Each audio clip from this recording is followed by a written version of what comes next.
They whispered your death like it was already written, bought your silence with blood money, and sent a ghost with steel in his hands to erase you. But when his eyes met yours, he froze, not from mercy, but from recognition. Because what stood before him wasn't prey. It was the storm they never calculated, the fire they could never cage. In that moment, the hitman understood. Pulling the trigger would not end you. It would only awaken something far more terrifying. They thought buying your end was easy. A briefcase of cash, a whispered name, a trigger finger paid to erase you like chalk from a board. That's how they saw you. Forgettable, disposable, just another casualty of their envy. They didn't know your silence was not weakness, but calculation. They didn't know that every second you said nothing, you were gathering storms inside your chest, storms they could never predict. Every betrayal has a signature, every knife leaves a scar, and you carried them all, not as wounds, but as blueprints. They thought pain had broken you, when in truth pain had carved you into something they could never pay enough to destroy. So when the hitman followed the trail to your door, when he found the air thick with your stillness, he expected a victim. What he saw instead was something his employers never told him to prepare for, eyes that carried graves inside them. Think of that moment, steel in his hand, death on his breath. But something paralyzed him, not fear of failing the job, not fear of your retaliation, but the haunting recognition that you were already dead to their lies, and alive only to your purpose. To kill someone who had already crossed fire, betrayal, and silence, that was no contract. It was suicide. He didn't lower his weapon because he lost his nerve. He lowered it because he understood. Some storms can't be bought. Some battles can't be won, and some souls cannot be killed. You see, they underestimated silence. They thought silence meant surrender, but silence is where rage sharpens its claws. Silence is where betrayal becomes a ledger and every debt is marked in crimson. The hitman saw it in you. He saw the calculation, the patience, the fury waiting without noise. He knew pulling that trigger would not end you. It would ignite you. And his silence, that single decision not to move, not to shoot, was the first domino to fall. And that's where the story twists, isn't it? Because the real betrayal wasn't just them paying for your head. It was the betrayal of their own arrogance. They thought ending you was as simple as a transaction.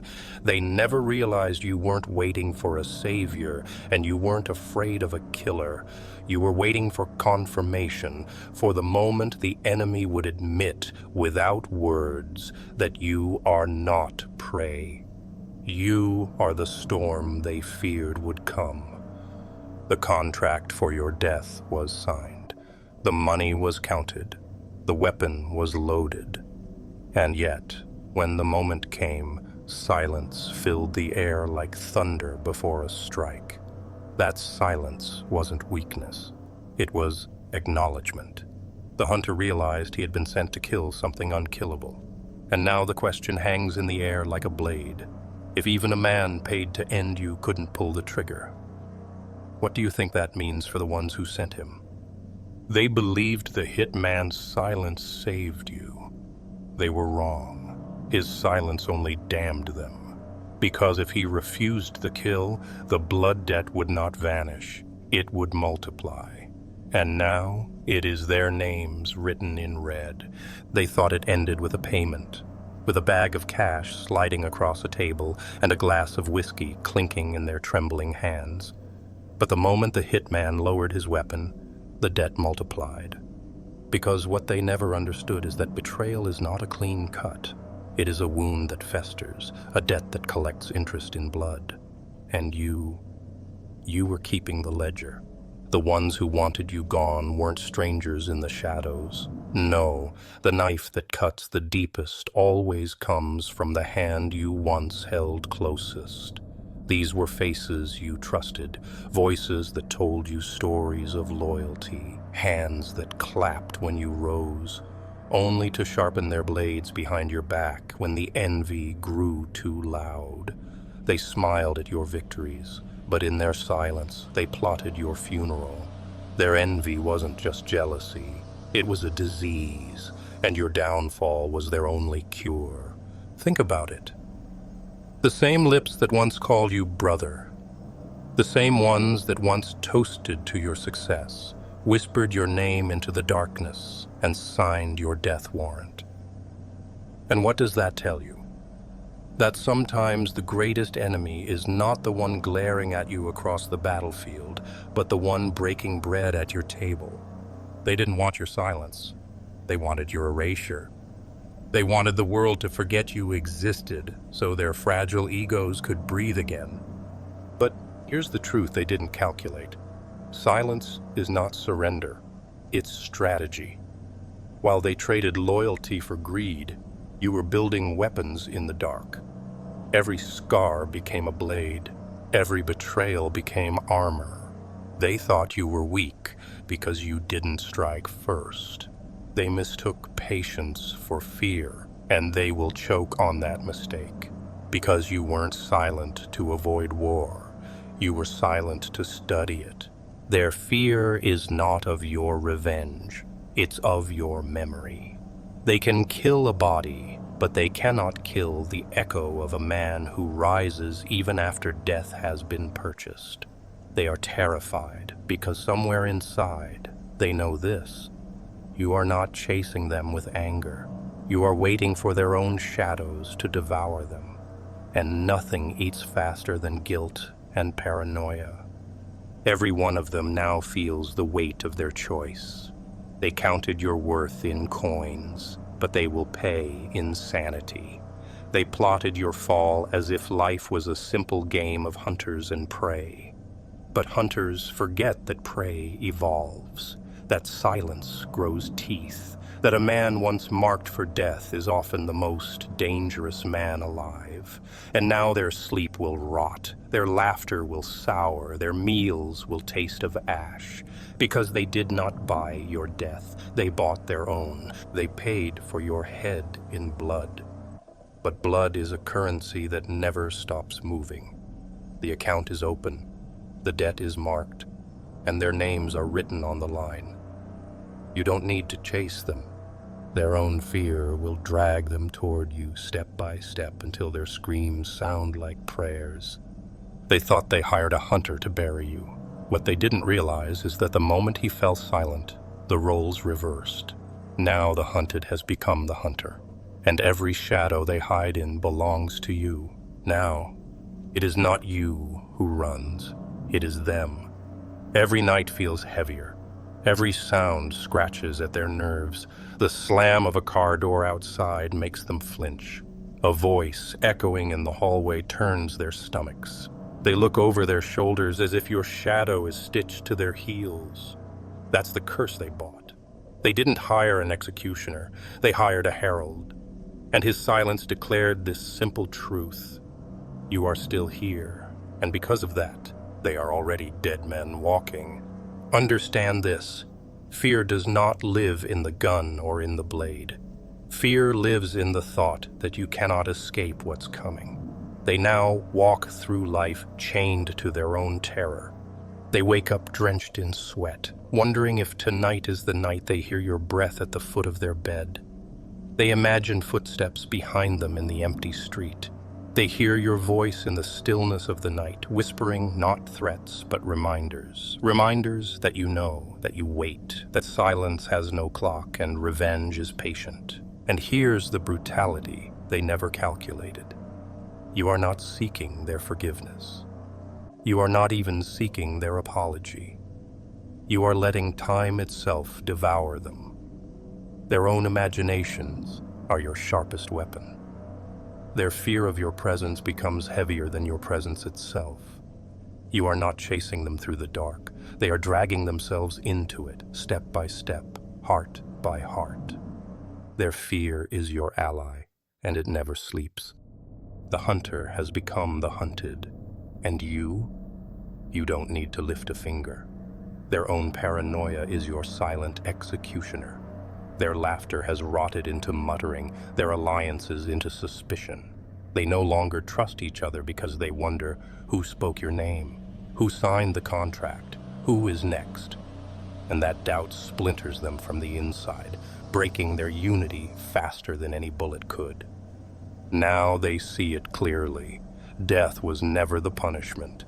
Death was too merciful, too final. The real punishment is knowing you are alive, unbroken, and moving like smoke through their world. You don't even have to touch them. You've already won, because the question keeps echoing inside their skulls. If he survived death itself, what else is he capable of? Cliffhanger to part 4.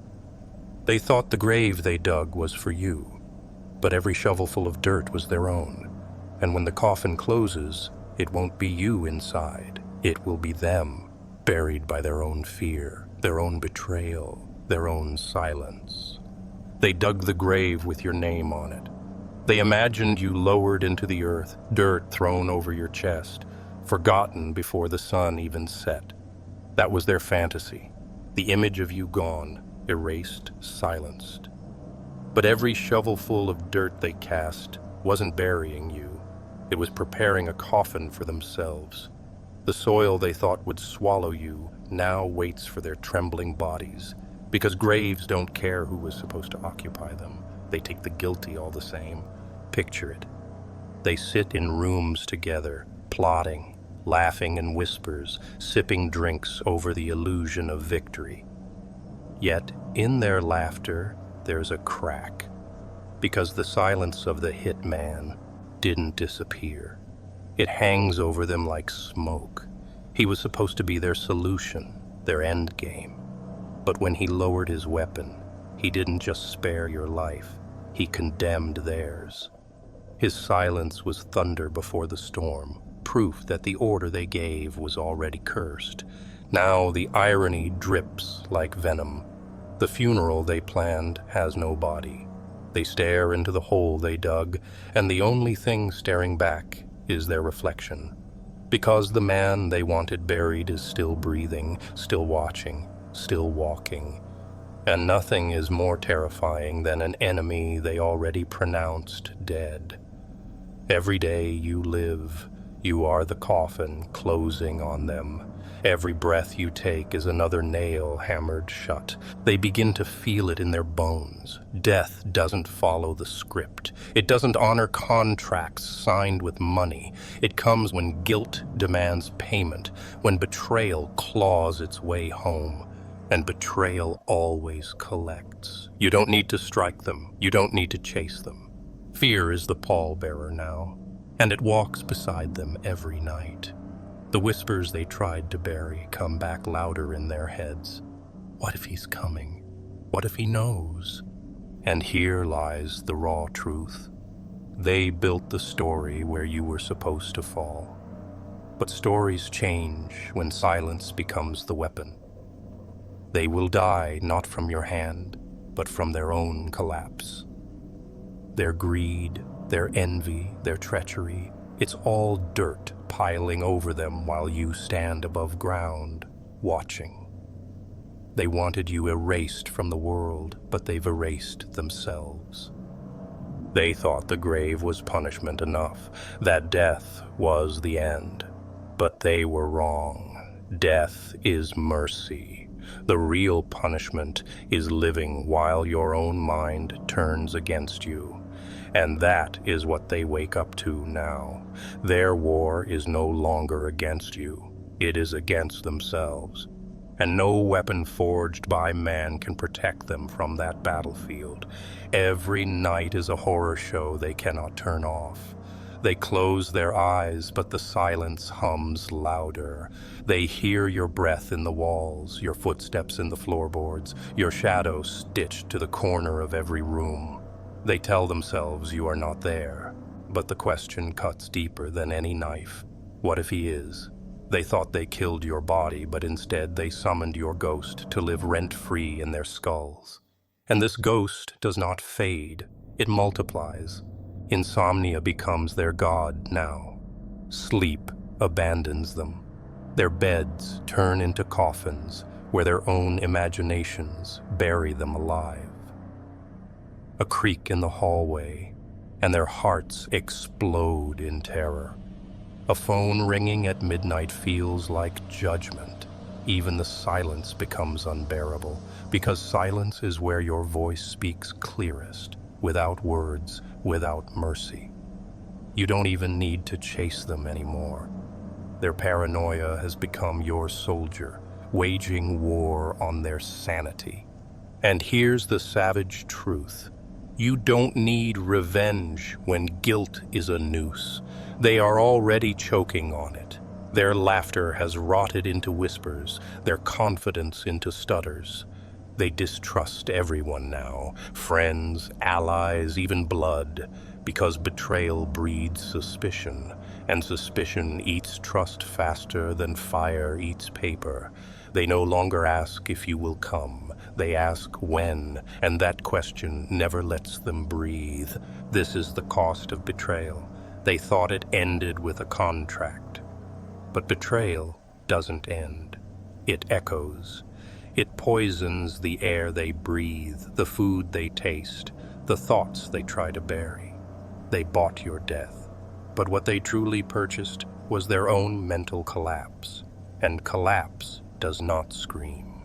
It whispers until every corner of their mind is infested with you. Now they begin to see the twisted truth. Death would have been a kindness, because death ends. But you do not end. You haunt, you linger. You rise again in every silence, in every shadow, in every reflection. You've become their mirror, and what they see in it is not you, it's themselves rotting from within. Cliffhanger to part 6. They thought they buried you to sit on a throne of power, but now their crown is made of thorns, and the throne itself is burning, because in silence you have become untouchable, and the world is about to see it. You didn't rise by screaming. You didn't rise by begging. You rose by surviving. Survival itself became your crown, carved from scars, lit by the fire of betrayal. And here is what terrifies them most. You didn't need vengeance to prove your worth. You didn't need their apologies. You simply existed, and your existence is the verdict they cannot appeal. Their punishment is not your wrath. It's your survival. Every breath you take is a reminder they failed. Even the hitman, the one they trusted with your end, became your unwilling witness. His silence is your coronation. Because when killers bow, when predators lower their weapons, it means something greater than death has entered the room. It means you became something beyond reach, beyond fear, beyond mortality. And that is the power they can never touch. So now the tables are set forever. They sit in their shadows, twitching at sounds, choking on their guilt. And you sit on a throne of silence, a living judgment. You are no longer the target, you are the sentence. Every day they wake up, they are forced to live in the world they try to erase you from. And the cruelest part, that world now belongs to you. And here is the final truth. They wanted your end. But what they created was their extinction. Because you rose from the grave they dug, you turned their fear into your weapon, and you carved a kingdom from their betrayal. You are not their victim. You are their executioner. And you don't even need to touch them to win. They paid for your death, but what they purchased was their own collapse. They wrote your name in blood, but now it's their names written in fire. Remember this: the world doesn't fear the loud. It fears the ones who rise in silence and let fear do the killing. And if you're still here listening to these words, it means you carry that silence too. Don't just watch this power, become it. Subscribe now, because this throne of shadows isn't built for spectators. It's built for those ready to wear the crown forged in betrayal and rise untouchable.